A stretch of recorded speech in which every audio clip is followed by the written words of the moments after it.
So Yeah, go on. Sorry. So that no one can say in future that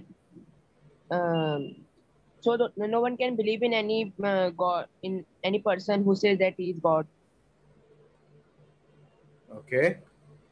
And if any person claims that he is God, he Hmm. should be able to show his universal form. Right. Yeah. So just for the benefit of others, so that in everyone, it's not just that Arjuna is Krishna's friend. So people may say, "Oh, Arjuna would agree, fine," but he actually showed proof, right? He showed his Right. universal form. Okay. And then what are options and devotees' dispositions? What is Godhead, options, and devotees' dispositions?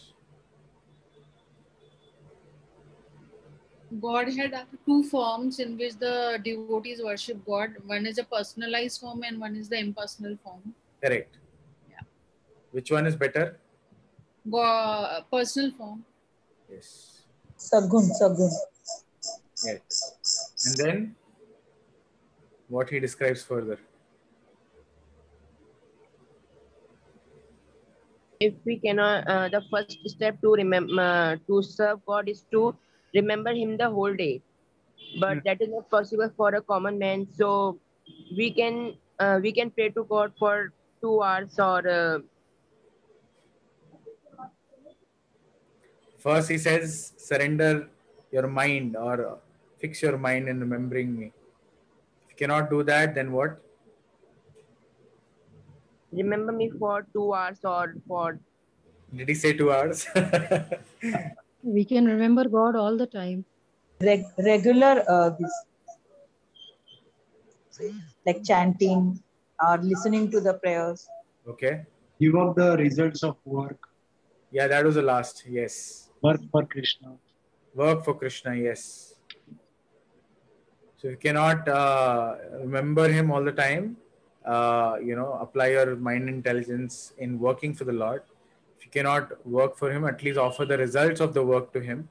If you cannot do that, also at least work without attachment, right? Perform detached work. So at least you develop some renunciation, which will, then provide an impetus towards serving the Lord more. Yeah. Okay. Fix your mind on Krishna under the guidance of a guru.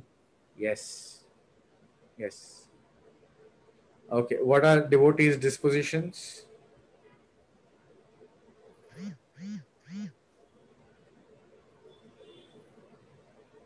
Anyone? All good qualities automatically develop within a devotee.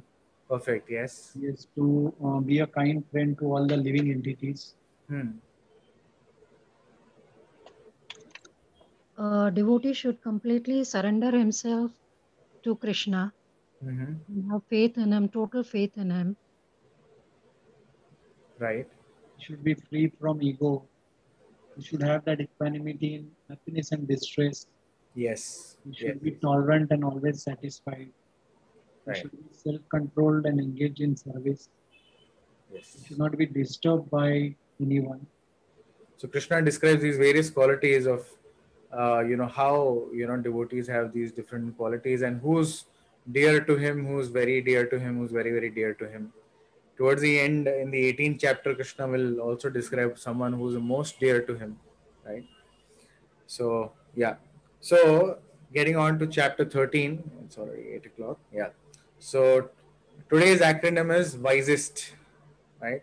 So now I think it's almost like a shift in the conversation, uh, and so far Krishna has described in the first 6 chapters about karma yoga, and at the end of the day, if you look at all the chapters, once you go through the entire Bhagavad Gita, you'll realize that how actually at the end goal of the Lord is to get you to the point of devotion. Even the yoga ladder, it explains the same thing, how bhakti yoga is the the last rung to actually connect with God. So in real sense, if you see, the first 6 chapters are talking about karma yoga, which pushes one towards bhakti. And similarly here, after explaining bhakti yoga in the middle 6 chapters, chapter 7 and 7 to 12, and wherein we had the 9th and the 10th chapter also, which is king of all knowledge, right? Krishna says, knowing which you need not know anything, right? This is all in all. This is complete. So why is he talking further now? Why is he talking further? So he's explained karma that leads you to bhakti, karma yoga that leads you to bhakti. He explained bhakti yoga, but then the question may be in Arjun, oh, but I'm not a devotee, although he's a devotee. But on our behalf, you ask this question, oh, I'm not a devotee. I cannot fix my mind completely. And therefore, in 12th chapter, Krishna gave these options. And then here in the 13th and the 14th chapter, of course, 14th chapter is going to come. So the connection is in the last 6 chapters, Krishna is going to talk about how one can actually progressively, arrange things around him, etc., and move towards the path of bhakti. Right? How we can progressively do bhakti from the situation we are in. We are not pure devotees yet, right? So how can we move towards pure devotion, and how we need to manage different things in terms of the prakriti, and in this particular chapter itself, Arjuna asked these questions. So Srila Prabhupada is writing here, right? Krishna spoke directly of himself and the glories of devotion. In these last 6 chapters, Krishna discusses how jnana leads to bhakti, and Prabhupada introduces the topic of final 6 chapters in purport, and the 13th chapter, how the living entity comes in contact with the material nature, right? So Krishna told how to get liberated, right? In the previous chapters also. Now he's saying how the living entity actually came in touch with the material nature, and how is he delivered by the Supreme Lord through different methods of fruitive activities, cultivation of knowledge, and discharge of devotional service are explained. So the 13th chapter deals, or rather the whole section from here on deals with how the Supreme Lord delivers a devotee, from the existing situation through different methods like fruitive activities, cultivation of knowledge, and discharge of devotional service. Right. So Arjuna basically, he begins this chapter by asking questions, and so he's confused about certain things, and what are his questions. So wise questions is 13.1 to 7, and then we'll go to items of knowledge, and the abbreviation, it's items of knowledge. So Krishna then starts explaining what is knowledge, who's supposed to be known, and then he talks about the soul and the super soul, the enjoyer, the seeker to seer, and finally transcendental. So this is the acronym for today. So let's see, actually this is based on the questions of Arjuna. So we'll see what the questions of Arjuna is, and then Krishna answers in this sequence. Sir, Yeah. what is the meaning of transcendental? Transcendental. We'll see what is the meaning of transcendental. So transcendental comes from the word transcend. Transcend means to cross over something, to transcend something. What is that? We'll see. Okay, sir. Yeah. So wise questions, right?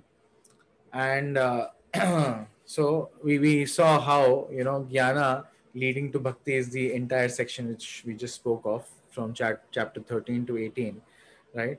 And without touch of bhakti, both karma and jnana are useless. So bhakti yoga is kept in the middle of the Bhagavad Gita, and karma and jnana lend themselves value by pushing the devotee towards bhakti yoga, right?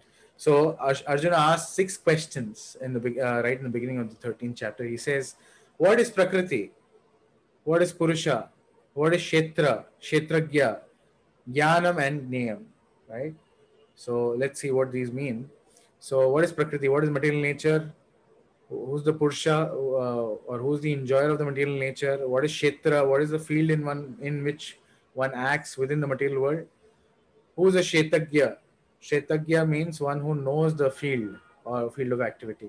We'll get into details of this, so don't worry. Or what is jnanam? What is the knowledge, and what is the process of acquiring that knowledge? We touched upon this a little bit in previous classes also, how to acquire knowledge.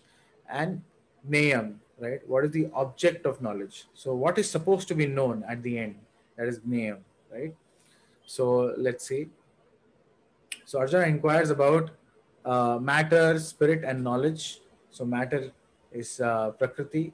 Kshetra means actually the material body, right? Kshetra means field of activity. Field of activity can be, say, for example, somebody is working and he goes to office. Office is actually his field of activity. Similarly, we understand from Bhagavad Gita that we are not this body, we are the spirit soul. So the spirit soul, for him, the field of activity is also this body. In fact, there's a very nice story in Bhagavatam of Bali Maharaj. So Bali Maharaj, I'm sure quite a few of you must be knowing the story of Bali Maharaj. So Bali Maharaj, when Vaman Dev actually in 3 steps measured the entire universe, 2 steps measured rather, he measured the entire universe, all the upper planetary systems and all of the lower planetary systems. And Bali Maharaj, who was doing the 100th, Yagya, Ashwamedh Yagya, and just to be rightful claimant to Swarga, he had actually captured all the 3 planetary systems. So just to rightly establish him, he was also doing these Ashwamedh Yagyas. It is said that somebody who does 100 Ashwamedh Yagya becomes eligible to come to the post of Indra. Like we discussed, demigods are positions. So somebody who does 100 Ashwamedh Yagyas, he comes to the post of Indra. So he had completed 99 Ashwamedh Yagyas, and when he was about to do the 100th, Indra, who was already driven out of Swarga by the prowess of Bali Maharaj and the other demons. So, Bali Maharaj actually is the grandson of Prahlad Maharaj. Right? So naturally, he is also a very, very staunch devotee of the Lord. So he was filled with very good qualities as well. But again, he was part of the demon family who's again, always in quarrel with the demigods. So, he captured the entire, practically all the 3 planetary systems. And then Indra sought help of Lord Vishnu, and Lord Vishnu came as Vaman, small dwarf boy. And Bali Maharaj promised, okay, three spaces of three steps of land, right? Of course, there's a long story. I'm just cutting it short. So he promised 3 steps of land. So in 2 steps, Vaman Dev, he measured the entire universe from top to bottom. 1 step down, the second step up, everything was measured. So now Vaman Dev, he says, okay, where should I keep the 3rd step? You promised 3, you should give 3. So then Bali Maharaj also says, oh Lord, you only describe in the scriptures, in the Bhagavad Gita also, right, that this body is also Kshetra, right? It's field of activity. This is also a place. So you can keep the 3rd step on my head. Right? So this is something which you've not measured. 3rd step you can keep on my head, and complete those 3 steps like that. So he surrendered completely to Vaman Dev, and and Vaman Dev actually bound him again and took him to Rasatal. But then now Vaman Dev is a guardian of Bali Maharaj, right? So through his complete surrender, he actually purchased Krishna, or literally, won over Vaman Dev. And Vaman Dev has agreed to become the guardian or the gatekeeper for Bali Maharaj. So yeah, so the body is also known as Kshetra, right? We will learn of different things, like here we were discussing. So who's Purusha, the enjoyer of matter? So there are 2 Purushas which we will discuss. One Purusha, like the other day we were discussing, means enjoyer. So we in the material world, the soul, we are also trying to enjoy, right? We are trying to enjoy matter as much as possible. So we are the small Purusha, P, right? And then there is Krishna, who is actually the real Purusha. We'll see in the chapter later also. He's the real Purusha. So he's actually the enjoyer. And we are all Prakriti. We are actually enjoyed. But right now, because we wanted to play God, right? You remember a few classes back, we were discussing how, just like toy kitchen given to a small girl, we are given this toy world to play God. Because we wanted to play God, therefore, Krishna gives that facility. Okay, go try, right? So we are also small Purushas, actually, false Purushas in one sense. And Krishna is the real Purusha, or the enjoyer. And then, what is jnana, knowledge, right? And what is gneya? Gneya means that which is to be known. So therefore, this chapter is also titled as nature, which is prakriti and kshetra, enjoyer, which is purusha and shetagya. Shetagya is also one important thing we'll discuss. Shetagya means one who is the knower of the field of activity. Just like if you go to your office, you know in and out of your office, or you have some information. So you have some information about the kshetra or the field of activity. That is known, therefore you're known as shetagya, right? You know about your office, for example. Similarly, somebody who knows about your body, which is also kshetra in this connection, is also shetagya. So you, as the soul, you also understand some things about your body, not completely. The body itself, human body, is also itself a mystery, and so many complicated functions are happening inside, and how it is happening. And even though science has tried to explain a lot of things, there's still a lot to explore. So some things. If there is a pain today, in your legs, you'll know. So you also have information about your own body, what is happening to a certain extent. So you are a shetagya, right? You are the knower of the field of activity. Similarly, the Lord, who's sitting as Paramatma in your heart, he is also shetagya, right? And he knows everything about your body, and not just your body, everybody else's bodies also. And we'll see how that is, right? Okay, so moving on. So from 13.2 to 7, Krishna describes the Sheta and Shetagya, right? So we just discussed how field of activities is the body, and knower of the field, Shetagya, is the soul. And also second Shetagya is the super soul, the knower of all the fields, right? Sorry. So field of activity, Kshetra, consists of the gross and subtle elements. It consists of senses, and the transformation of the field causes happiness, sorry, happiness, desire, hatred, etc. So our body, so actually our personality, I had another slide, but I don't have it right now, but maybe I'll try to explain it. So this human body is just like a covering, right? It's the gross body which we can see, experience, feel, touch, smell, taste, etc. Right? So these are made of 5 elements: Panch Mahabhut, right? Earth, water, fire, air, ether, right? And then there is a subtle body. Subtle body is made of mind, intelligence, and ego. So we have a gross body which we can see, right? And then there is a subtle body, the very word subtle, which means we cannot immediately perceive it directly with our senses, but we know it's there. And what is the subtle body made of? Mind, intelligence, and ego. Actually, yeah, right. It's here. Okay. So, and then inside we have the soul, right? So this is the 2 layers or coverings on top of us.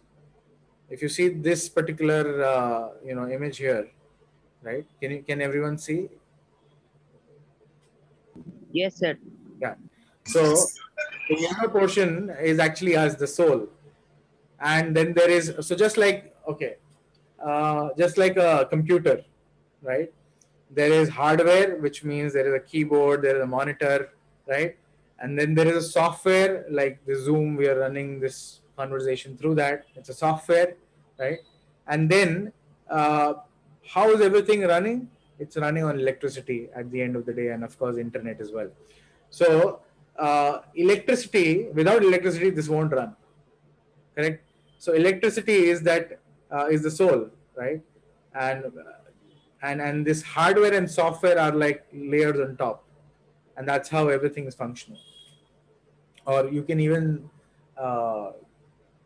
take the example of football. Football has an outer layer, then there is an inner bladder which is not seen, and then there is air inside, right?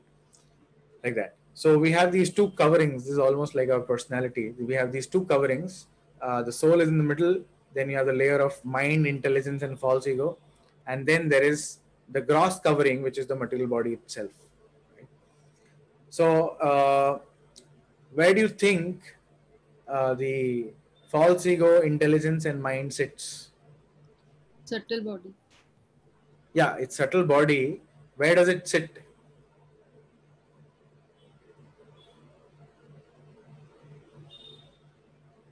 Can you please repeat the question?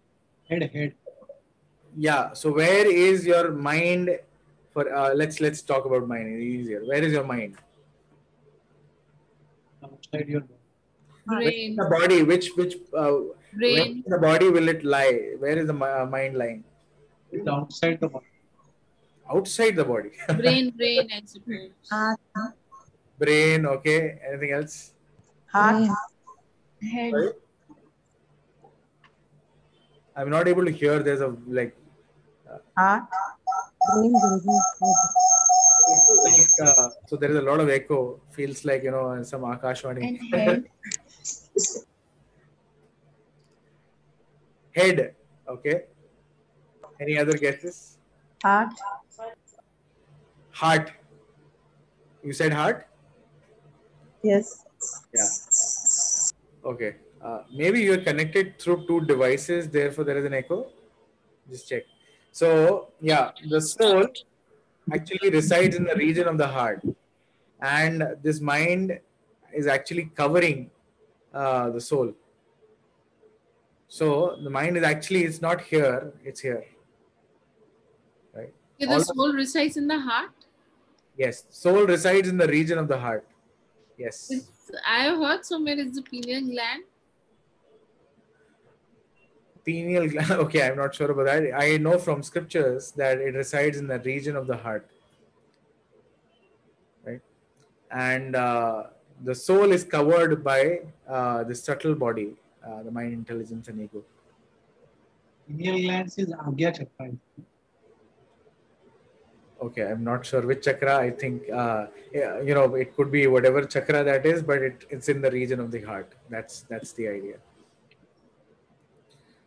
Okay, and when we actually take information or input from all our gross senses, and then all that input is passed on to the mind and intelligence. And mind is basically, it wants enjoyment at any cost right now, and intelligence is actually the deciding factor which decides, okay, should we go ahead with something or not, what is right, what is wrong. It basically decides, is the decision maker essentially, right?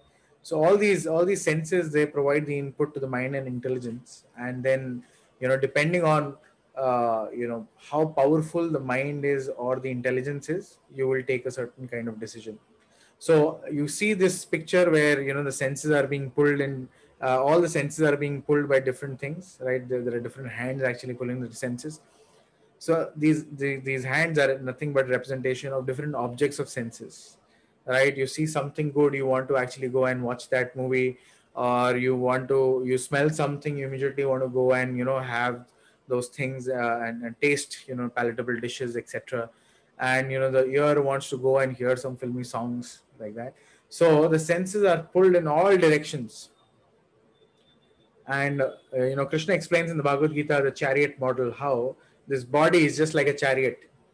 Did we discuss this before, the chariot model? No. Okay. So this body is just like a chariot. Krishna gives the example in Bhagavad Gita. And the 5 horses are the 5 senses. The reins or the lagam through which the horses are controlled, that is the mind. The driver in that chariot is the intelligence, so which is also controlling the mind to a certain extent. And then the passenger is the soul. So he compares the human body to this chariot.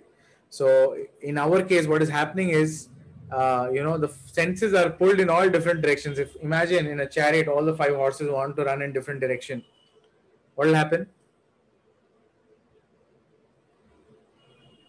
The passenger will not reach in proper destination.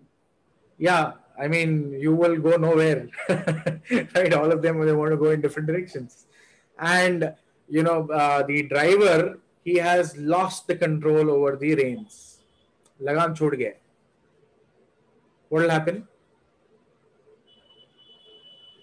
According to the senses, according to the horses, wherever they want to go, they'll take the body, and we won't move in the right direction again, right? And so here, Krishna explains how the intelligence is superior and it needs to control the mind. and there is always a tug of war between mind and intelligence. So just to give you a quick example, anybody who's a student here? Yes, sir. I am. Yes, sir. Yeah, Vaishnavi. Okay. Vaishnavi, who's your best friend? Arya. Arya. Okay. And what are you studying right now? Which grade are you in? Or if you're in college, what? Yes, Vaishnavi. I'm in ninth. You're in 9th standard. Okay. So imagine, Vaishnavi is studying really hard. There is an exam tomorrow, and she's been studying, continuously since a few days, very, very nicely. And then today, tomorrow is the exam, and it's already evening right now. It's 8:30 right now, and Vaishnavi has been studying very dedicatedly. She's done well in some previous exams, the few previous days, and from morning till now she has been studying. And suddenly Arya calls Vaishnavi. Like, hey Vaishnavi, what are you doing? So Vaishnavi is saying, oh, I'm studying for an exam. So Arya says, Are, forget this now. There is a great movie. What is the latest movie right now running? I don't know if anyone can help with that. So, yeah, anyone knows what is the latest movie running in theaters night, or maybe premiering on some. Family Man, web series. Okay, Family Man. Let's take that example.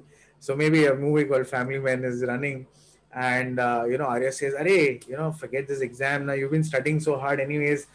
Come, let's watch this Family Man together, right? So the mind immediately jumps. Yes, right. We've been studying so hard since morning, and a break to banta hai, and the mind will be completely refreshed, and we'll come back with more vigor and study very, very nicely. Right, the mind starts jumping and giving all kinds of reasons that yes, we should take this opportunity. The intelligence is no, wait, right? Exam hai, right? How can you go and watch a movie? Right? You will fail. So we can look at some movie some other day, but right now exam time, let me study. So the mind again, it'll argue, no, we've been studying so hard, itna mehnat kiya subah se, right? Fresh ho jayenge, and we'll be more able to concentrate even better. So the intelligence is na, पिछली बार भी यही बोला था, and you know what happened, right? Not that Vaishnavi is a bad student, I'm just giving an example. So there's always this tug of war between mind and intelligence, right? The mind will want to enjoy right now at any cost. And if you listen to the mind, you may enjoy momentarily, but the end result is you will suffer. And if you listen to the intelligence, right, then you may feel, I could have watched that movie. Or, for some time you may be sad, or you may not be so happy, but the end result is, right, your career is made, or you actually pass the exam and you actually move ahead in the direction you want to move in, right?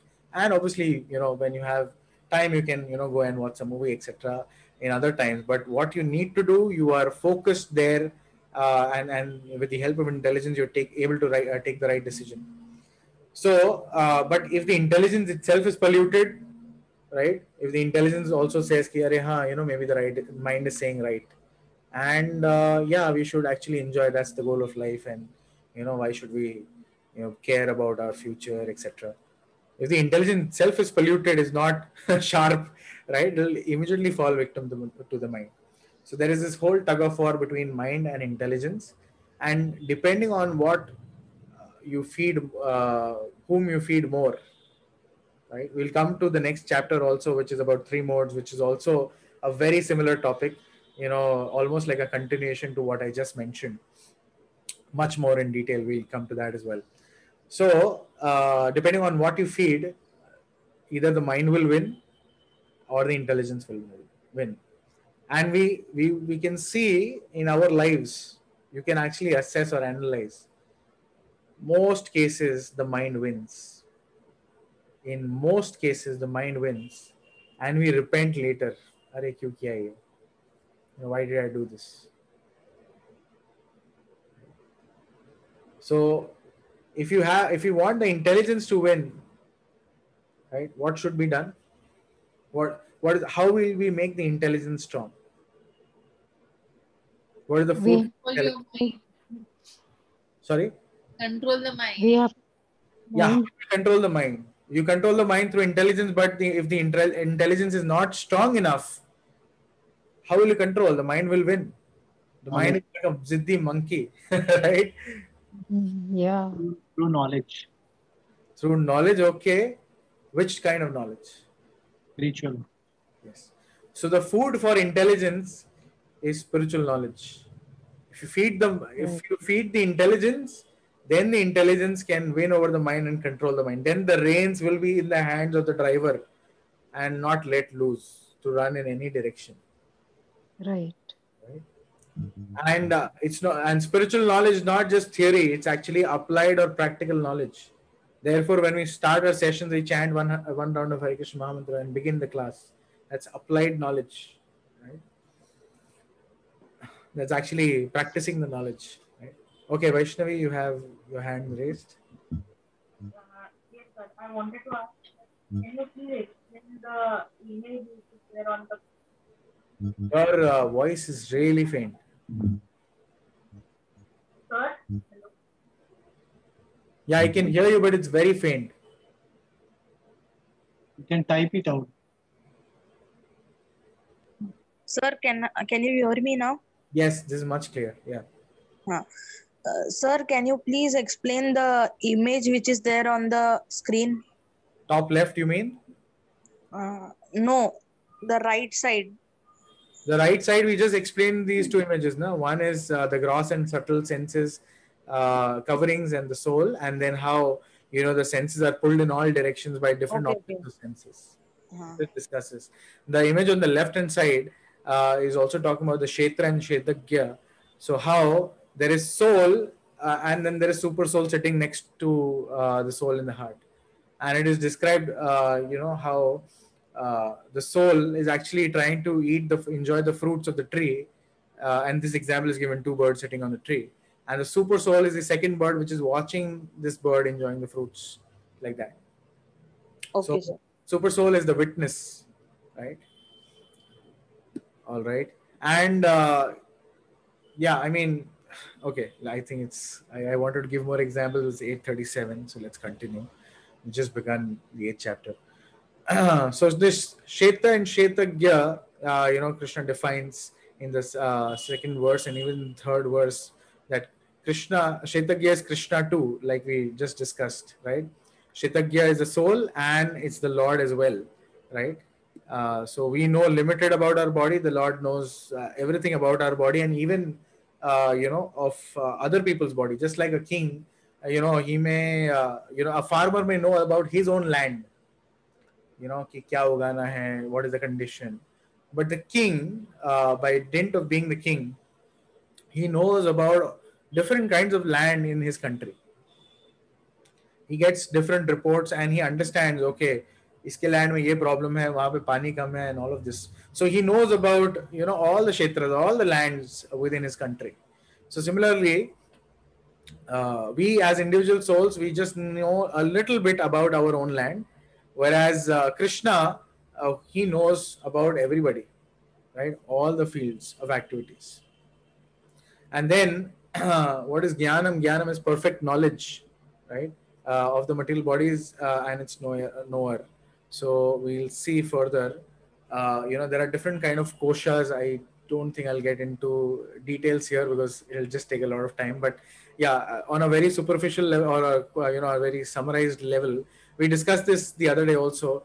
How there is Annamaya kosha, which is the living entity like trees, etc. They just know where to grow roots to draw the supplements from the earth from, right? And then there is Pranamaya kosh, seeks to preserve life, right? So the Jivatma knows that I exist and then also seek out food.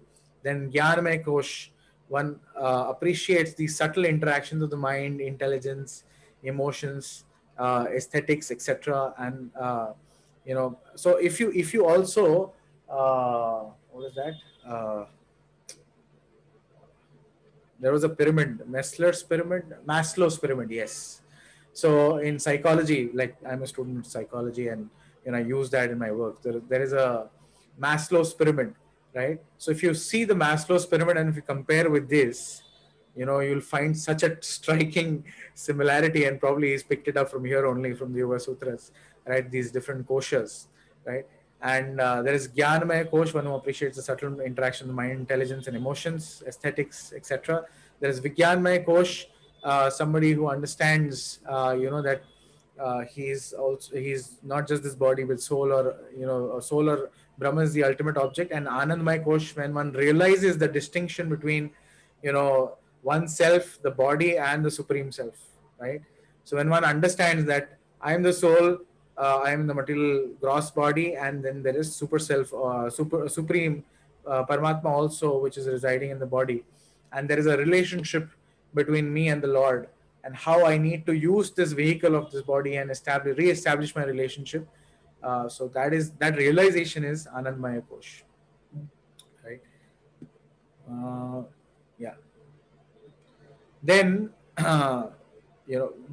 this, we were discussing how in the 4th chapter, which is also Sankhya, right? And somebody asked, so how 24 elements are discussed. So again, when we are talking about, and that is basically nothing but part of Jnana, knowledge. So here, while discussing again about knowledge, we are discussing about the 24 elements, right? So Krishna talks about these elements. And we have the 5 elements, which are earth, water, fire, air, ether. 5 knowledge acquiring senses, which is eyes, ears, nose, tongue, and skin. 5 working senses, which is nothing but voice, legs, hands, anus, and genitals. And then 5 senses, sense objects, which means that how we, which are attached, senses are attached to, like the smell, taste, form, touch, and sound. And mind is the 11th sense, intelligence and false ego, and these are further senses essentially, or the subtle body, which we just discussed. So these in total aggregate into 24 elements and are called the field of activities, right? So basically our body is constituted with all these different things, right? 5 elements, 5 knowledge acquiring senses, 5 working senses, the subtle body, the pradhan, and these are 24 elements put together. And then there is 25th and 26th, the soul itself, and the super soul Paramatma as well, like that. So basically understanding all these together, like I said, material science is just touching upon 10 or 11 items at best. They talk about the gross elements, and they talk about how the body is functioning, the senses are, and they might talk a little bit about psychology, which is related to the mind, not beyond that. So they may touch upon, or not even completely talk about 11 items, but here in the scriptures we talk about 24 plus 2, 26 items actually. What is pradhana? Pradhan is actually the sum total of all the material elements put together is known as pradhan. So basically during creation, and I think we'll study that in a bit from now, maybe the beginning of the next chapter. So how the material world is created is actually in an unmanifested state, which is where all the material, which is earth, water, air, fire, ether, and all the subtle elements like mind, intelligence, and ego, they are in an unmanifested state. That's known as pradhan. And when the Lord glances on that, he injects it with the soul, the karma, and the time factor. And then Brahmaji then starts creating essentially. Sir, So ether what over is here ether? Ether is space, right? Is that okay? Yes. Okay, sir. Yeah. So then coming to the I, which is items of knowledge. So Krishna describes here, there are, what does knowledge mean and what does it constitute, right? So we saw the definition of the knowledge in the previous section. How knowing yourself, the Supreme Lord as Paramatma in the heart, and the body being different is also knowledge, right? So yeah, and here Krishna describes from 13.8 to 19, what is also the process of acquiring knowledge or cultivating knowledge, and how do we cultivate, the qualities described in 8 to 12. So that is Gyan. And then Gneya is what is to be known. After, cultivating that knowledge means what is the end goal of, cultivating that knowledge. So we understand that understanding the Lord, the Supreme Lord, is the ultimate goal of or real object to be known. The super soul is a real object to be known. Of course, we need to know the soul as well. That is also one Gneya, right? But we've already established that in the second chapter, through the second chapter rather.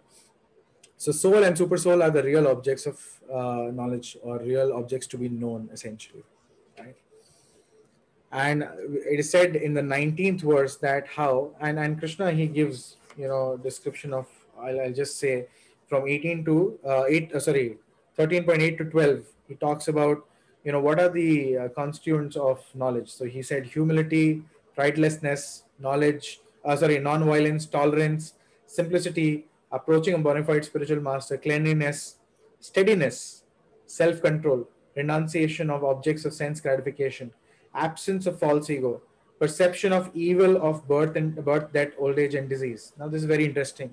Somebody who perceives the evil in birth, death, old age, and disease, right, is in knowledge. Detachment, freedom from entanglement with children, wife, home, etc., and even-mindedness amid pleasant, unpleasant events. One who is, equal in both situations. Constant and unalloyed devotion to me, aspiring to live in a solitary place, detachment from general mass of people, accepting the importance of self-realization, and philosophical search for the absolute truth. All these I declare to be knowledge. And besides this, whatever there may be is ignorance. So Krishna describes what is knowledge. In fact, this is very interesting. The perception of evil of birth, death, old age, and disease. I'll just give you a quick example. Very nice story. So there was this king. Again, it's an allegorical story. So there is a king by the name Madhu Bindu. Right? And what he did was, once he got really drunk, and he actually fed liquor to his elephant. And then he climbed on top of that elephant and went in the forest. So, the liquor started acting and the elephant went mad. And immediately he picked up the, king from his back and threw him. So obviously, when he fell like that, an elephant throwing him. So he came to his senses and he realized this elephant has gone mad and is going to kill me. So he started running. And he ran and ran and ran. And the elephant is chasing behind this king right now. And, ultimately he came to the edge of a cliff. And there was a tree at the edge of the cliff. And this guy, he leapt off the cliff. He from the cliff, he leapt off, jumped off the cliff. And caught hold of one of the branches, which was, kind of leaning out into the valley. And then he was hanging on the branch, and this elephant, he came from behind, and he saw, this man, or the king, is out of reach. He tried to reach, but it's out of reach.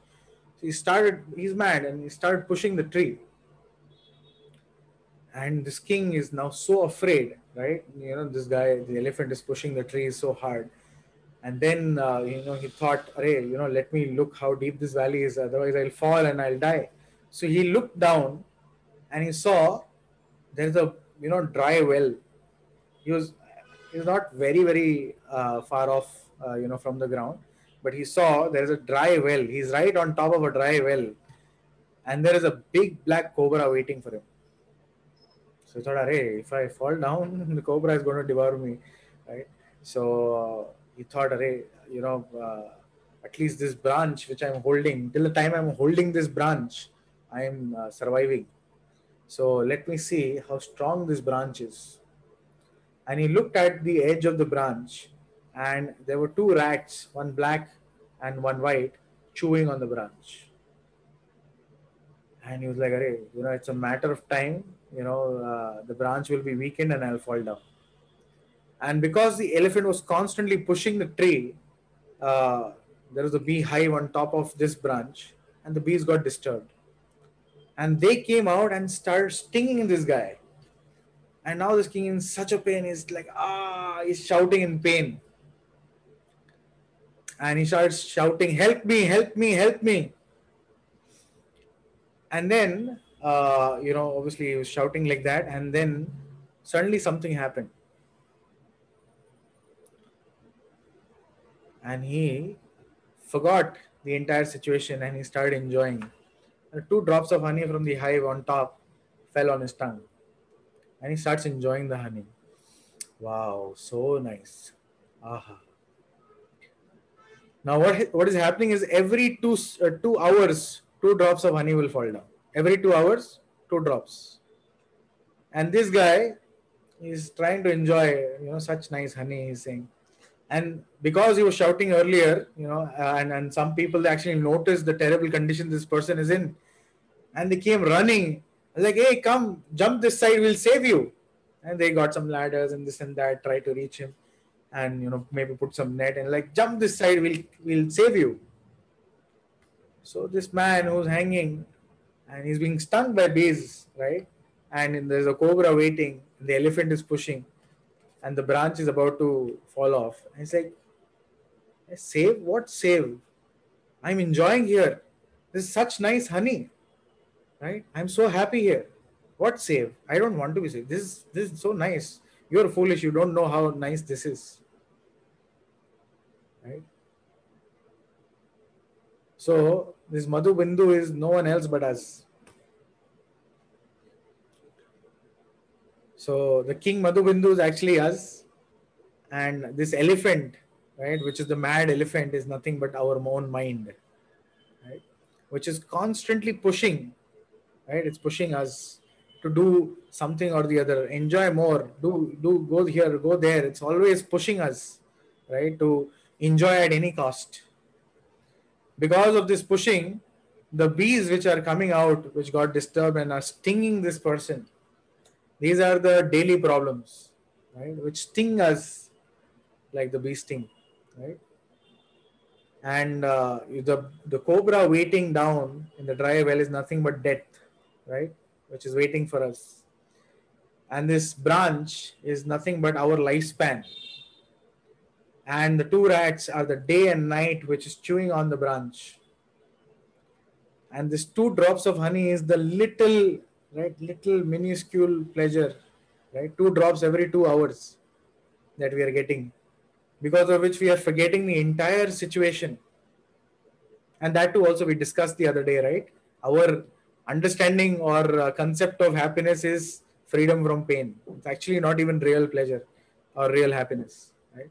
But because of those 2 drops of honey every 2 hours, we're forgetting the entire situation. And people who came to save him, these are the sadhus, right? They are telling, "Come jump this side, come chant Hare Krishna, read Bhagavad Gita, you'll save yourself." And we're saying, what save, right?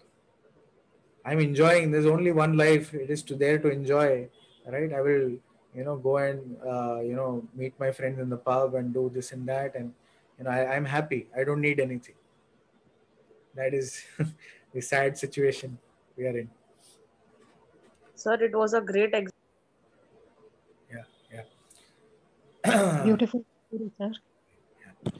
Prabhuji, may I ask you a question? The 2 drops, what denotes the 2 drops? The 2 drops are the little, sense of happiness that we get. We are all working for happiness, isn't it? Right? That means it is the fake happiness. Yeah, I mean, it's temporary. Okay.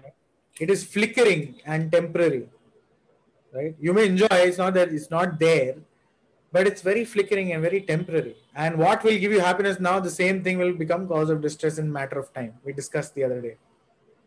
That is the nature of material happiness. Thank you, Prabhuji. Have a dual nature, 2 sides of the same coin. It comes in a package. Prahlad Maharaj says, just like, you don't, go out to find trouble. You don't go out looking for pain. It comes as per your karma. Similarly, happiness will also come as per your karma. You don't have to struggle so hard. Like we are struggling day and night, right? Just to find that little happiness.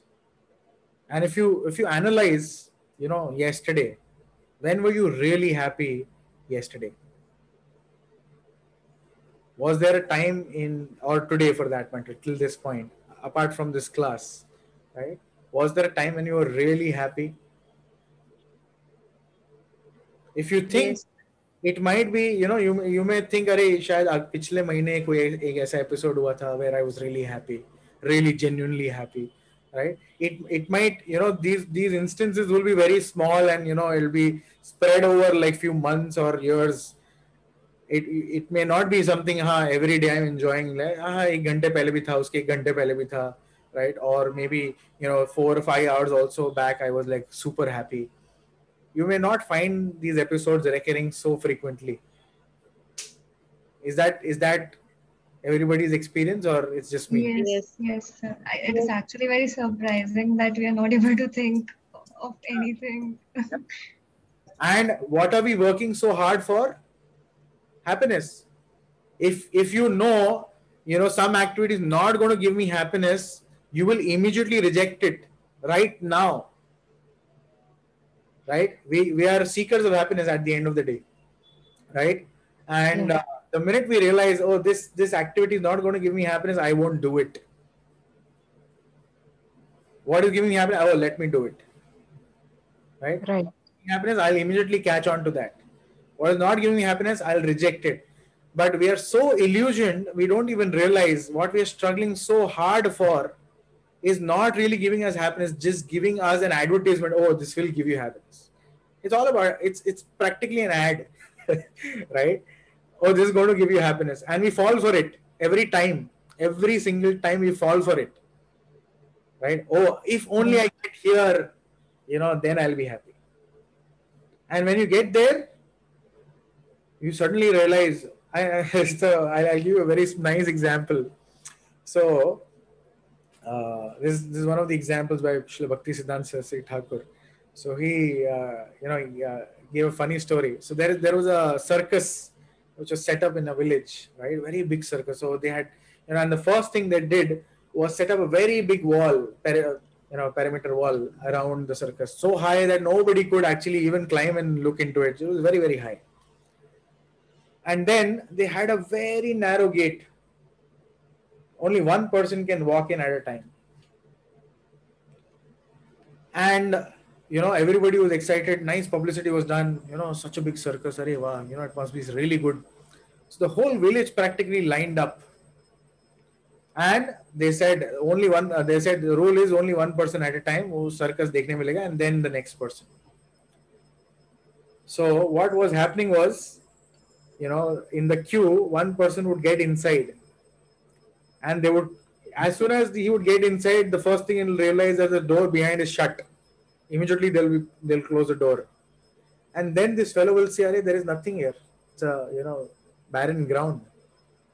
And then some 2-3 hefty fellows will come from the side and beat him to the pulp, beat him black and blue, right? You want to see circus? We'll show you circus.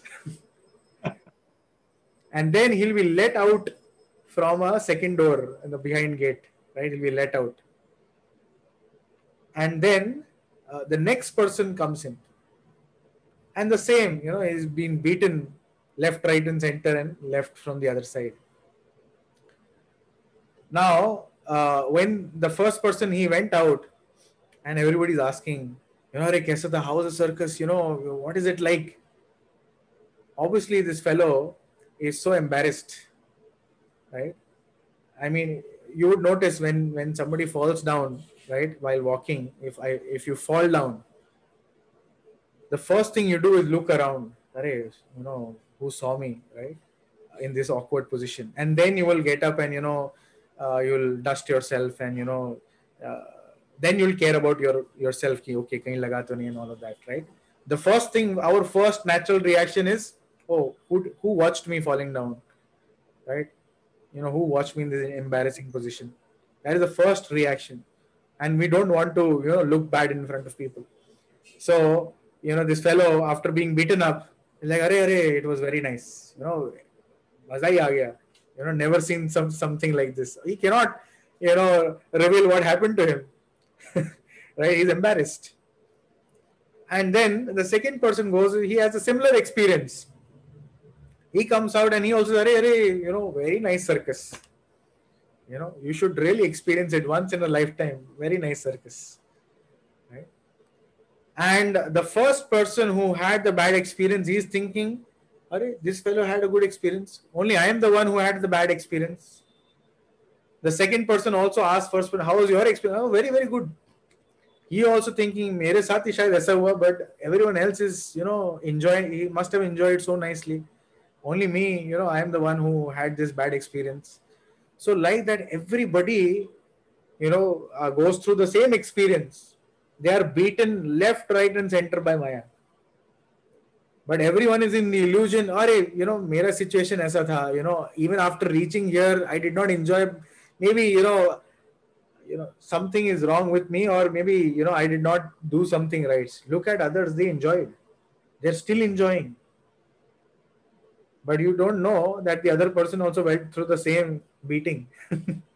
They're just putting up a face right now. That is how material world is, right? We are illusioned. Only if I get this next job, right? The student is thinking, when will I get this next job and I'll be happy. Somebody who's having a job, when will I get married and I'll be happy. Somebody who's married is like, when will I get free from my wife? I'll be happy. I'm just joking. Sorry. When will I have kids and I'll be happy, right? Or when will I have my next promotion? I'll be happy, right? So this happiness never really comes. It's just a hope that when I get there, I will actually be happy. And somebody who's intelligent, who can see through this, right? And Gyanis, they actually analyze, right? Everybody is running like this. Everybody is running after these things, right? And everybody is still miserable. Let me not run behind this. Let me study nature. Let me study what is this. And these are Gyanis, philosophers, great philosophers, right?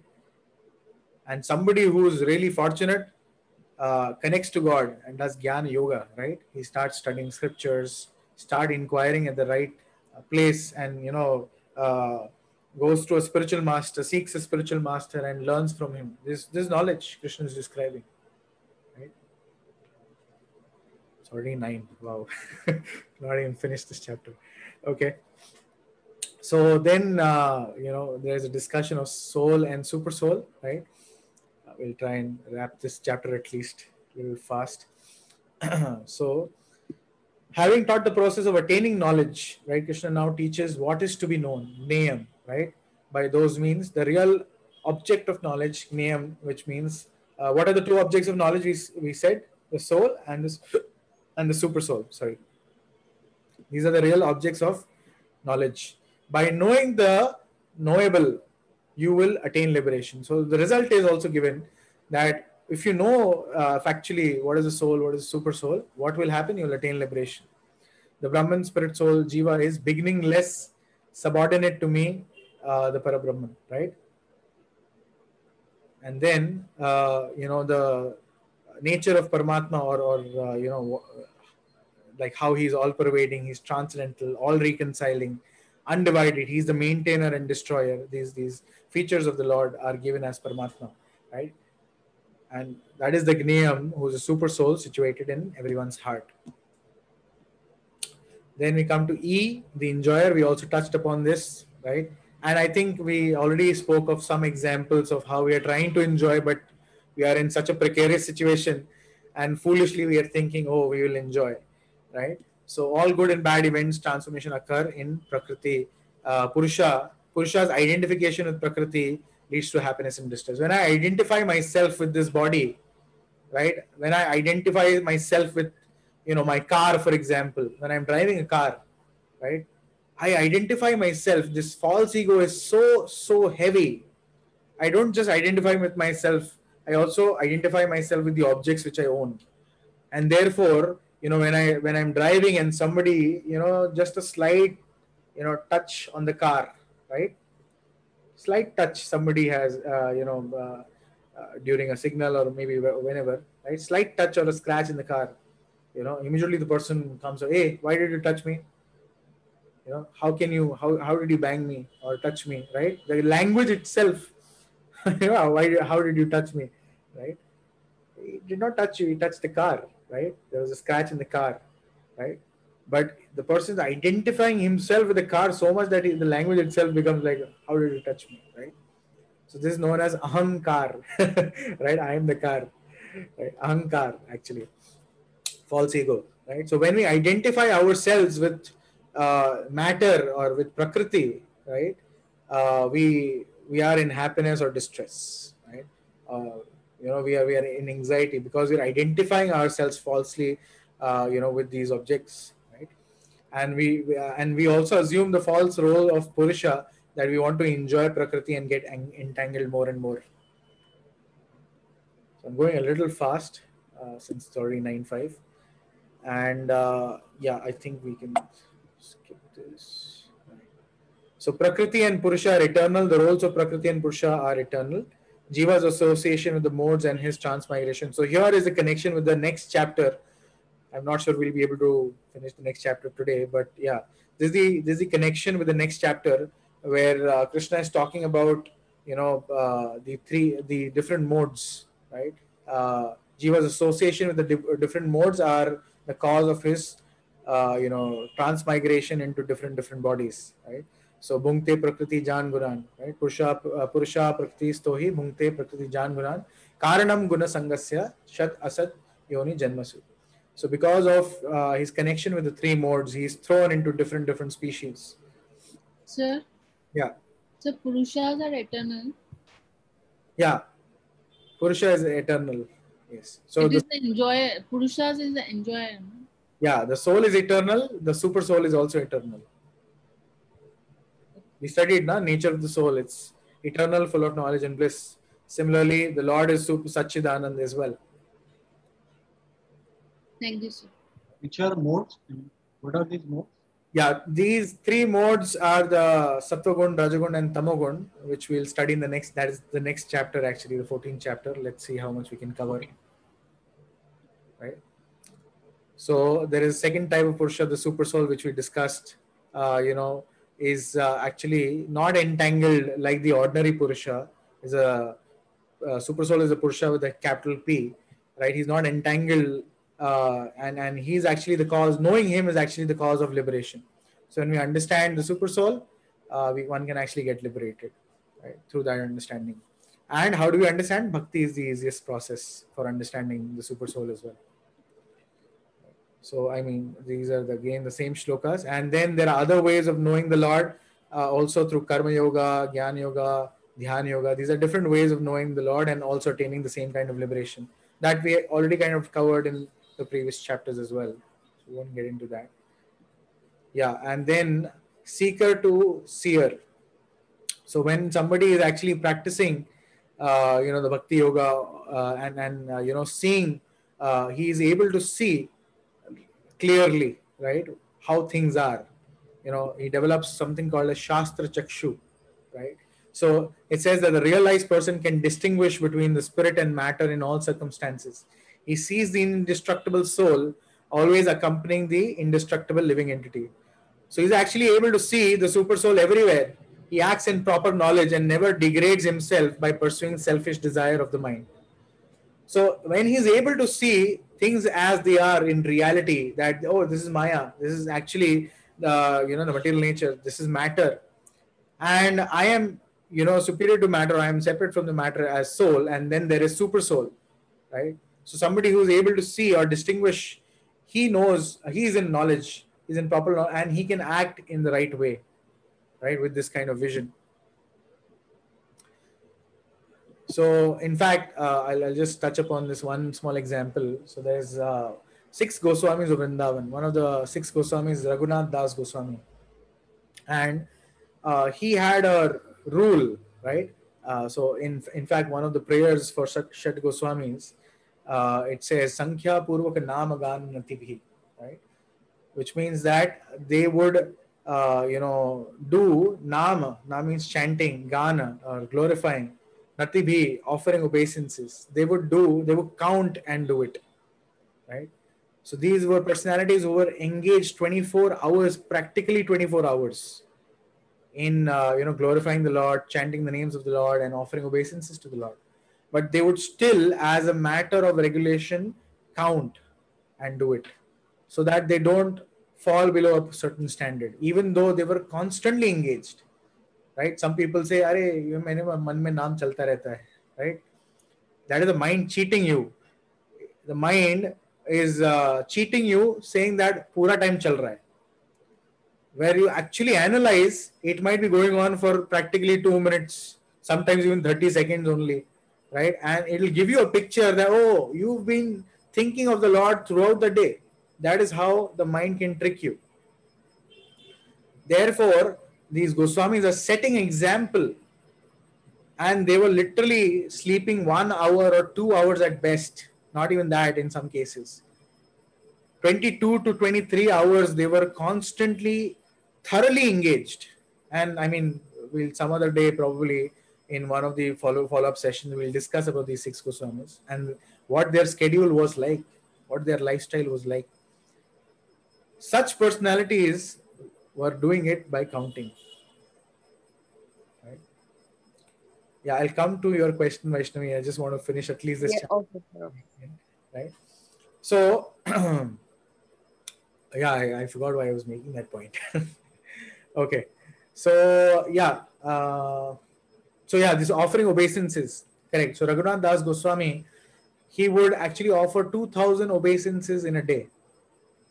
And he would offer it to anybody who's passing by also. Even to an ant, if he's passing by, he would offer obeisance, because he was able to see or understand that there is Paramatma in the heart of the ant as well. So the beauty of this vision is you won't be insulting or exploiting anyone, because you realize there is Paramatma, and you'll be actually showing respect. And at a very realized stage, we can see Raghunath Das Goswami offering obeisances to anyone and everyone who passed. 2,000 pranams, and not just normal Esa pranam, but actually flat Danvat pranam, 2,000 every day, because he was offering obeisances to the Paramatma in the heart of that living entity. And results of such pure, mature vision, no degradation. Like I said, somebody who knows, he is respectful, doesn't harm anybody, and cannot exploit anyone. So when someone develops that vision, right? And the last T, transcendental, right, which we spoke about. So he sees that ultimately neither he nor others are acting. Only the body acts in this world, but the living entity is distinct from the field of activity, never mixing with the body. Right? And this is known as Brahman vision, or he sees the soul expanded everywhere. The soul is a non-doer and is not entangled. Right? So just as space pervades all things without getting contaminated, sunlight illuminates. Sunlight actually draws water even from a urinal, right? But because of the sunlight's, the heat and the energy, even that kind of water is completely purified and goes and forms a cloud. And when it rains, the raindrop is completely pure. It's distilled water, right? So sunlight doesn't get impure. Rather, the sunlight is purifying, right? Similarly, here, the soul is untouched in one sense. It's pure. But right now we are just covered. We need to remove that covering. So seeing this way, one becomes liberated. When one develops that vision, right, he becomes liberated, literally.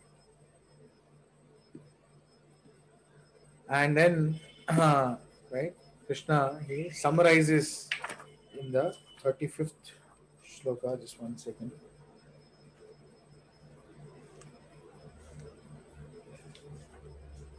Right, those who see with the eyes of knowledge the difference between body and the knower of the body, and can also understand the process of liberation from bondage in material nature, attain to the supreme goal. Right? So this is Falashruti of actually knowing this knowledge and developing that vision, and one who can see and understand this process of liberation will attain the supreme goal.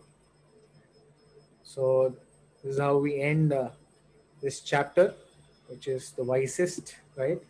Wise questions, items of knowledge, soul and super soul, the enjoyers, which we saw, the seeker to seer, right? Just from, when we are seekers, how we kind of develop that vision where we see actually how things are in reality. And then we transcend. So transcendental is we transcend the modes of material nature, which is the subject of next chapter also. How we transcend the 3 modes of material nature, and be situated in transcendence in one sense, or attain the supreme goal actually.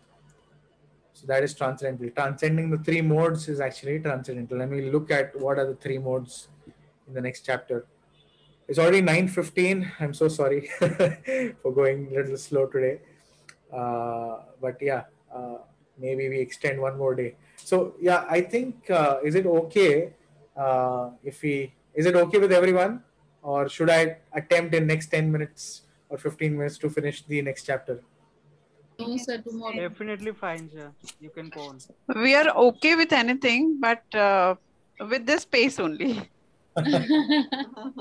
Even if it takes 4 more days, we are okay. Great. Okay, so I think we'll continue with the next chapter tomorrow, and This session was wonderful. we can have the question answers for next 5 minutes. Anyone getting late can drop off and post questions in the group, but I'm here for next 5 minutes. So anyone who wants to have a discussion right now, we can. I asked a question in the chat. Yes. What was that question? Sorry. What is the difference between a monk, Sadguru, or saint? And Monk, Sadguru, and saint. Yeah, I mean, okay. So Krishna, in fact, we discussed in the 9th chapter also. Again, monk is in English, Sadguru and saint. I mean, these are different words in one sense. But I think a better word to discuss, and Krishna discusses that in the 9th chapter, is Mahatmas and the others, right? Who's Mahatma and who are the others, right? So anybody who's seeking knowledge about the absolute, or can be said to be someone on the path of spirituality, right? So when somebody becomes much more advanced, and actually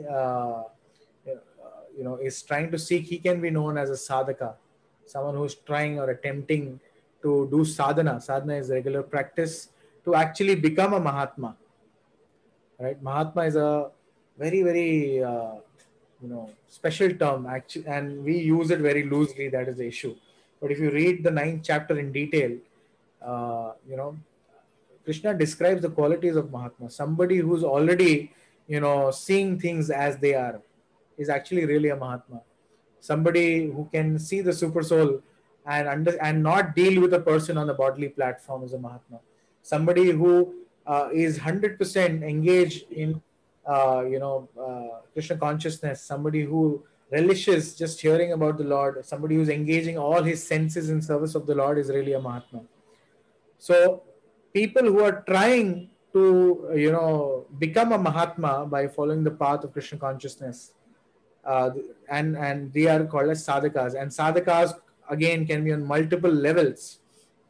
So somebody who's practicing at home, giving a little bit of time can be called as, offering results can be called as a karma yogi, depending on what exactly he's doing, right? He could be a karma yogi, could be a jnana yogi. And generally we refer to people as monk, where somebody has, shown a little bit more dedication in terms of, not fully engaging himself in material activities, but is now more dedicated, has decided that I won't get indulged in, material activities so much, but I will actually, dedicate more time to, pursuing this path of spirituality. That can be called as monk. Sadguru, the word itself or the term itself means a real guru. We should understand who's the real guru. So real guru is, and there is a qualification. I mean, people run around with titles of Sadguru, but we should really analyze as per scriptures who's Sadguru, right? So there's a beautiful shloka in the Updeshamrita in English, which is called as Nectar of Instructions by Srila Rupa Goswami, who is one of the 6 Goswamis of Vrindavan. So he's describing, what is that? Vacho vegam manasa krodha vegam, jiva vegam udropastha vegam, etan veganyo vishayata dhira, sarvam apimam prithvim sashishya. So this is one of the, this description of, some qualifications of who is a real guru, right? Somebody who has control over his vacha, right? His speech, vacho vegam, manasa krodha vegam, right? His urges of his mind and anger. Jiva Begam, somebody who has control over his tongue, you know, not that he's just hogging palatable dishes, right? Udar Upastha Begam, somebody who has control over his belly and genitals. Etan Veganio Visheheta Dhira, somebody who is able to control this. That's the first qualification. Uh, a genuine guru needs to have control over his senses. What is the second qualification? He should be coming in parampara, right? The four sampradayas we talked about, right? He should be connected to a proper sampradaya or parampara, right? And he should be a genuine and strict follower of his spiritual master. Not that, okay, I got connected to parampara, but I'm not really following, but I'm a guru. That doesn't work, right? You should be a strict and perfect follower, perfect disciple of your guru, and you should be applying, you should be living Bhagavad Gita and Bhagavatam, right? There is, like I described in one of the sessions, there is Vyakti Bhagavat and there is Book Bhagavat. So Vyakti Bhagavat, or the person, is actually living whatever is there in the scripture. That is a sign of a real guru as well. So he would not say anything which is out of the scriptures, right? He would not give you any instruction which is against the scriptures also. And he's living by his own example. Acharya. Acharya means one who teaches by his own example. Not that I just give some nice speech, but in my own life I'm not practicing it, right? So that's not, real guru. So these are qualifications, and one should very intelligently, using all his intelligence, right, decide whom to surrender to. And once you find such a spiritual master, you surrender to that spiritual master and give your life and soul. Your spiritual master's instruction are the life and soul for the disciple. And Krishna, he describes Yavasaya Atmika Buddhi, and proper translates that single pointed focus on following the instructions of a guru should be the life and soul of a disciple. That is real Vyavasaya Atmika Buddhi. That is real single pointed focus. Right? So it's not a cheap thing, oh, I have a guru, or, maine guru bana liya, right? It's not a cheap thing. People even talk like this, right? Maine guru bana liya, like you made the guru, right? So it's a very serious subject, and one should use all his intelligence, test the person whether really, is genuine or not, right? Not very loosely surrendered. I mean, otherwise there won't be any surrender. You'll be just having some guru for the namesake, right? You are also not surrender. Guru is also not surrender to his guru, and the whole parampara is some other bogus parampara, right? Okay, answer a question. Now, what is the difference between Bhagavad Gita and Bhagavatam? Yeah, like I said, Shruti and Smriti, and I was saying, Shruti is what the Lord spoke directly. Smriti is the case studies, right? Law book and the case studies. Okay. So Srimad Bhagavatam is actually, Bhagavad Gita is known as graduation. Srimad Bhagavatam is actually the post-graduation. And then there is Chaitanya Charitamrita, which is PhD, right? So like that, there are several other books as well. So Srimad Bhagavatam is what Parikshit Maharaj, which is the great grandson of Arjuna, he heard from Shukadev Goswami on the banks of Ganga when he was about to leave his body, 7 days, 7 nights without stopping. So these were the Srimad Bhagavatam is nothing but talking about who's God through different stories of different devotees, and then what he does in the 10th canto, where the pastimes of the Lord Krishna is described in detail as well. So there are total 12 cantos like that, and if one goes through systematically these 12 cantos, it's a immediate progression. I mean, just to go through them might take a long time. If you're a very avid reader, you may be able to finish that in a year or year and a half. But if you go through this, it's like, washing yourself every day. And, after 1.5 years or 1 year of reading that, the heart will be completely pure and shining bright. All the layers of, mode of ignorance and passion, etc., will be completely gone. Is there any summary available? Summaries are also there, but, the process of bhakti is such that the means is the end, right? the means is also the end. It's not that, oh, I will do this to get there, and when I get there, I will stop doing this. Sir. When you actually become pure also, right? In the 9th chapter, we heard shloka, mat chitta mad gata prana bodhayanta parasparam kathayantascha mam nityam tushyanti cha ramanti cha. What do pure devotees do? Right? They ramanti cha, they enjoy discussing about Krishna, about these pastimes, right? And they find transcendental bliss in these activities. So the Srimad Bhagavatam is nothing but relishing. It's actually relishing. So when you go through very systematically, it can take lifetimes also. You still reading and rereading, you'll still enjoy, right? Is it like that, that we have to first complete the Bhagavad Gita and then go to that Bhagavatam? Is it something like that? Ideally, yes, but if you're inspired immediately to start reading Bhagavatam, you can start. I mean, we are giving you an overview of Bhagavad Gita in any case.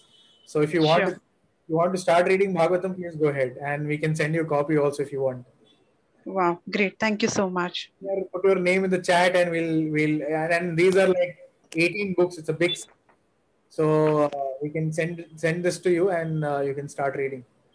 Yes, please. Thank you so much. It's easy to understand. That you need a copy of Srimad Bhagavatam. I think it is.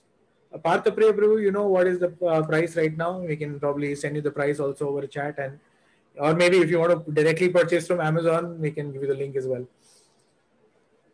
But Amazon, I think, might be more expensive. So the temple, there is a BBT which is publishing. So I think it might be slightly cheaper, and we can send you in courier or something. Sure. Yeah. Yes. Somebody else had a question. Is a digital copy available? Digital copy, we'll check and share it with you if there is one, because there was a digital copy, something called as Krishna app, but I think they just took it down for some reason, some copyright issue here and there. So yeah, I think best is you have the physical books. I'll still look for the digital copy and share it if possible. It's a set of books. Sorry? It is a set of books. Yeah, it is a big set. The whole package will weigh something like 20-30 kilos itself. Okay. But is it easy to understand if you've read Bhagavad Gita? You can understand it? Yeah, it is not very difficult. Some sections, of course, some cantos are a little technical. And, like say, for example, the 5th canto is talking about the creation, and Bhagavatam is such a book. It has all the subjects. If you're interested in biology, if you're interested in physics, if you're interested in, astrology, astronomy, it has all the subjects. Okay. So the 5th canto will talk about, the creation, how the creation, sub-creation happen in so much detail. So some places it gets a little technical, but if you have a knack for it, you'll enjoy it. Okay. Is there any library facility kind of something? Yes, physical libraries are there in the temple, and all of you all are from Mumbai, or I know one person, Piali, is from Kolkata, but in Mumbai there is this Juhu temple. In fact, we are also associated with, so there is a nice, beautiful library, but again, right now there is a lockdown. So yeah, maybe as soon as the restrictions, the curbs are lifted, then you can definitely take advantage. It's a very nice, beautiful, big library. Where is the library? Sorry? Where is the library or your temple or the temple? Hare Krishna Juhu, on the 2nd floor, there's a building called Heaven on Earth, and there is a 2nd floor to that. You can ask anyone where is the library, they'll direct you, and you can utilize that. Okay, sir. Yeah. Last question. वो राजा का नशा उतरा कि नहीं? वो राजा का नशा अभी आपको खुद पूछना है अपने आप से कि राजा का नशा कब उतरेगा. Sir, one more question. Yes. Sir, like Bhagavad Gita classes, do you have any plans to conduct Bhagavatam classes also? Yeah, so this Bhagavad Gita actually we have done, we are doing an overview study. We have parallel weekly classes, Saturdays and Sundays going on, where we are going in details. We are taking 3 shlokas or 4 shlokas every week, like that. So it's a very detailed study also, and Bhagavatam classes are also we are planning to start, but we were hoping to finish Bhagavad Gita first. So Saturdays, I think we are about to start the third chapter. So this is every Saturday, 11 to 12:30. We are about to start the third chapter, and this will be, like I said, 2 shlokas or 3 shlokas or 4 shlokas a day, getting deep into the purports and practical application. Right. So it's not just here, just listening. It's also delving deep into the practical application of thing. And on the Sunday sessions, we are on the 9th chapter. So 2 batches are parallelly going on. You can join both if you want. If you want to have a deeper study of Bhagavad Gita, shloka by shloka kind of a thing. Yes, sir. Yes, sir. I like to. I wanted to attend Bhagavad class also. Bhagavatam, we are planning something, and hopefully, maybe let's see. I cannot commit anything, but maybe something. If Krishna willing, we should have something by next month. If at all you are starting, how will we get to know that, sir? So we will be sending messages in the same group. We'll be retraining that group that we've created, and depending on where all you want to join, we can connect you to other WhatsApp groups for maybe the Bhagavad Gita class, and if in future we start the Bhagavatam class, we'll have those dedicated groups. You can connect there and you can listen in every week. Thank you, sir. Thank you so much. Thank you very much, sir. Okay, thank you. Hare Krishna. Hare Krishna. Thank you very much, sir. Hare Krishna. Thank you, Prabhuji. Hare Krishna. There is a question in the chat box. Oh, sorry. Okay. Prabhuji, I have a question regarding Srimad Bhagavatam.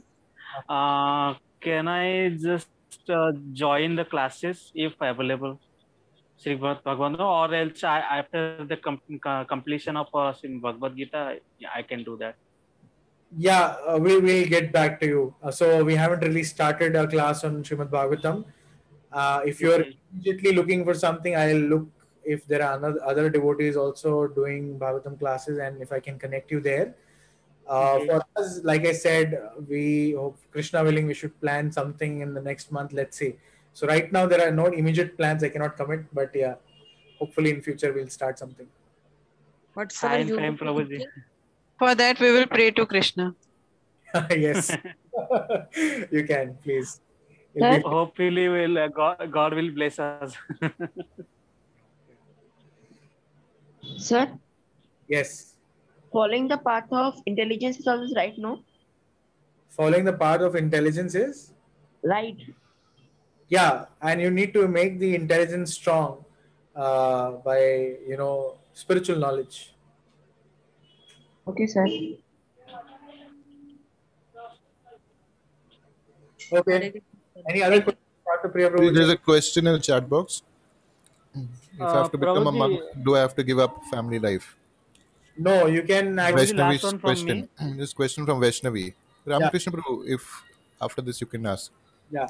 So Vaishnavi, Yeah, Prabhuji. Sorry. yeah, Vaishnavi, you can actually live in your house and even forget about monk. We can actually become liberated also while living in your house. okay. So no specific need for you to give up your house and family. Bhagavad Gita is very practical, and we'll see in the next chapter as well and the following chapters. We should, even in the third and the fourth chapter, Krishna talks of renunciation, and not that immediately renounce everything. In fact, in the fifth chapter, he describes how, just renouncing versus acting in devotion, what is better. And Krishna decisively tells him that working in devotion is much better than renouncing immediately something. Okay, So, sir. Premature renunciation is also not good. exactly. So we need to work in devotion, and that will lead us to liberation. So you don't need to worry. And step by step, like I said, we have regular classes also where we talk about, very, very practical things like, chanting is one of the things that we did. What are the other things, how we can engage ourselves and practically do devotional service. Yes, Vaishnavi. Yes, sir. Sir, in Srimad Bhagavatam classes, will you be teaching us there? If you will be teaching, I'm interested. Like I said, we are hoping and praying that we can start something. And it's a very, like I said, even if you individually go through it at a very good pace, right? You know, on an average, if you read 10 pages, you might take 5 years to complete Bhagavatam. If you right, if you you know read something like 40 pages a day, something, you can complete that in a year or so. Sir, is it in Sanskrit? Shlokas and in Sanskrit, translations are given in English. There are elaborate purports by Srila Prabhupada. And imagine something which will take 5 years to go through, you know, at reading 10 pages a day, and not small 10 pages, good amount of 10 pages. Srila Prabhupada, in the span of 11 years, he wrote all of that, along with other books like Bhagavad Gita, Chaitanya Charitamrita, and so many other books. 60, 70 volumes of books Srila Prabhupada wrote in just span of 11 years. It's actually a miracle. Okay. Okay, sir. Thank you so much. Sir, please send the link of any classes if you conduct any classes. So please send the link in messages. Please put your name. I'm not able to see who was that. Please put your name in the chat, and we'll then send you an individual message for the ongoing other classes as well, if you're interested to join. Abhishek. Again, and say I'm interested to join some other classes on weekends, so we'll connect you there.